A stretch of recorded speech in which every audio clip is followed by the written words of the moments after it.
à Kouaba. La Côte d'Ivoire s'honore d'accueillir cette première édition de la rencontre régionale de formation des journalistes et médias en ligne de l'Afrique de l'Ouest francophone sur la thématique de la liberté d'expression et des droits humains.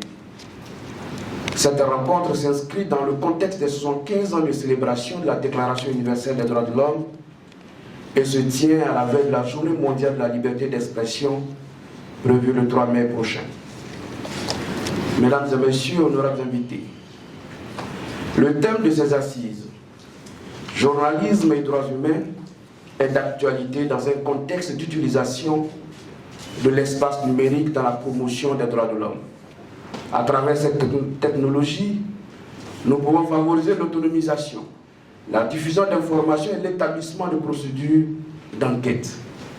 Nous pouvons utiliser des communications cryptées, des images satellites et des flux de données pour défendre et promouvoir directement les droits de l'homme. Nous pouvons même utiliser l'intelligence artificielle pour prédire les violations des droits de l'homme et y mettre un terme. Toutefois, nous ne pouvons ignorer son côté obscur. Et c'est en cela que nous, journalistes, femmes et hommes de médias, avons un rôle important à jouer. Le commissariat des droits de l'homme pour l'Afrique de l'Ouest, qui couvre, entre autres, la Côte d'Ivoire, c'est un très grand plaisir d'être avec vous. Cela a été déjà dit, cette activité est le prolongement d'activités qui sont déjà tenues.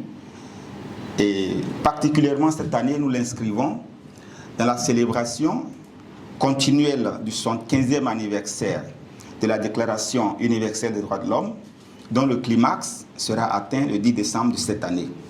Des salutations très chaleureuses à ma sœur de ONU Femmes, grâce à qui la dimension des femmes et du genre sera adéquatement reflétée ici dans cette activité.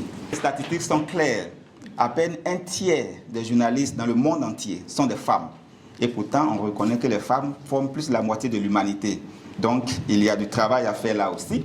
Sans oublier, et vous serez probablement d'accord avec moi, que les femmes qui ont le courage d'entrer dans la profession sont parfois victimes de stéréotypes négatifs par rapport à leur être et aussi sujet de discrimination diverses, ce qui nécessite un renforcement de leurs capacités afin qu'elles puissent s'affirmer en toute liberté et travailler en tout professionnalisme. Il y a une nécessité absolue de renforcer la liberté d'expression dans notre sous-région à travers la sensibilisation des médias aux questions de professionnalisme, d'éthique, de déontologie, mais également en ce qui concerne leur propre sécurité physique.